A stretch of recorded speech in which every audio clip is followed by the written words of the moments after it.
Catus, Maximus here, this time with another Ratchet review, one I'm a little happier with.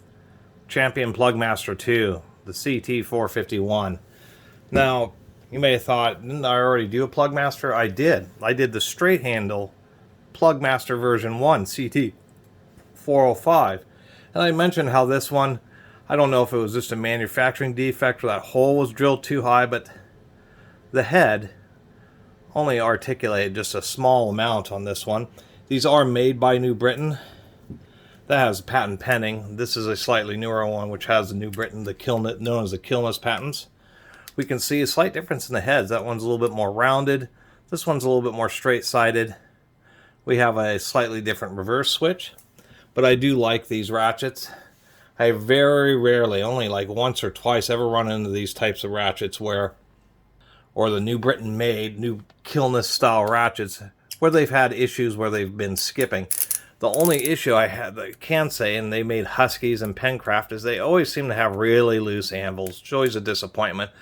But they seem to work out better than other ratchets that strip out like that Cornwell, just because they have a really large pawl with a whole bunch of teeth with a lot of engagement. Many times you can put a snap ring in there to try to tighten it up. Usually that only helps so much, and you have to do something to try to find like a washer to put in there, and we'll see how this washer I found works. Now, as far as how this one, once again, is designed, we can see that it's squared off on the bottom here. I mean, it seems like this one literally was intended just to have a little bit of flex, but not a ton. This one's obviously much different because we have little ridges for the ball detent, so it's an indexing style. We can see that the head this tang on the head is much thicker than the fork. So if this ratchet were to fail, I'm sure it'd be right along the forks.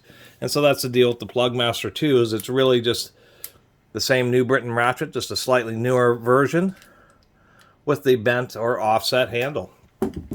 As far as the mechanism, we'll go ahead and pop this snap ring out and show you all.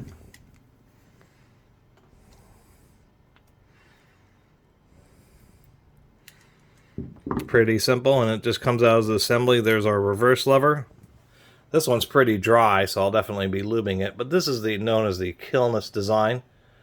And I've run into a couple of these where they've just been worn and used, but as we can see, we have just a whole bunch of teeth, like 9 teeth. It just has a ton of engagement, which helps reduce it from slipping, and probably how they get away with such bad tolerances. When you reverse it, it actually has this whole complicated design. This is a design that has not, as far as I know, has not been copied by any other manufacturer, just because you have to have all these stamped sheet metal plates, a really specialized spring. It actually has 2 springs in here, one for the switch and one, of course, for the pawl, where many ratchets it's the one and the same. The spring that controls the reverse lever is also what tensions the pawl. And so this pawl is kind of like a floating design. So it'd be like a floating pawl in more modern fine-tooth ratchets, but in a design that's in a round head. So, not a lot else to say, besides I need to lube this. I'm going to put on this washer. I don't think this one's going to work out for me. I have to do a little bit of file work on it, mainly because it won't sit down flush. There's a slight curved area here, and so that's preventing this from sitting down flush because this hole isn't quite big enough. Alright, so ground that out. 20 thousandths thick washer. We'll see how that works out for me. Put a little bit of lube on this.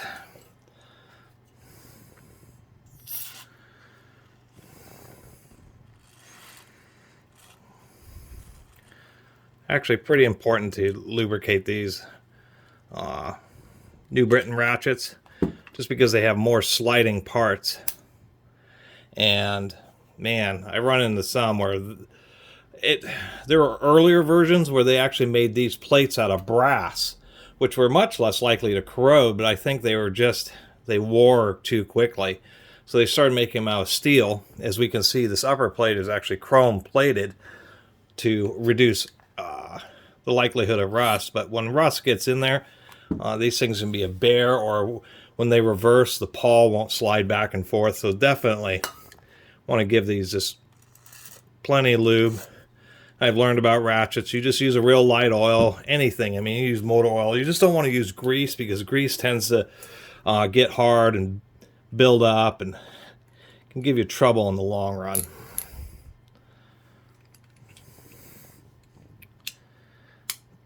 There we go. Get that in there. Now, let's see how well this works out for me.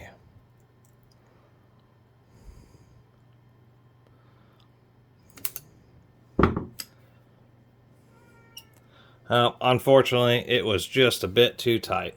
Sometimes you can get them really, really tight. Like in this case, on this older one, just replacing the snap ring made the anvil really pretty tight. Anyway, that's my little review and service of this Champion PlugMaster Series 2. Kind of stoked about this.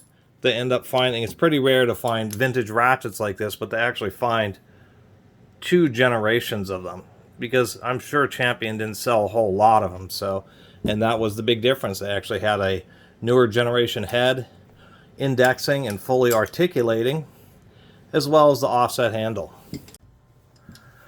So after digging around just a little bit more, I found this snap ring. The difference between that coiled retaining ring and this snap ring is this one is literally 5/1000ths of an inch thicker. And after what you just saw, the literal difference of 5/1000ths of an inch made this anvil super tight. So it's really surprising how tight some of the tolerances can be.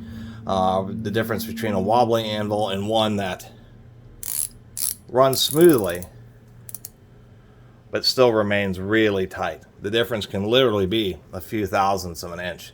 So now I'm really stoked about this ratchet. The fact that it now works just really, really smoothly, really nice.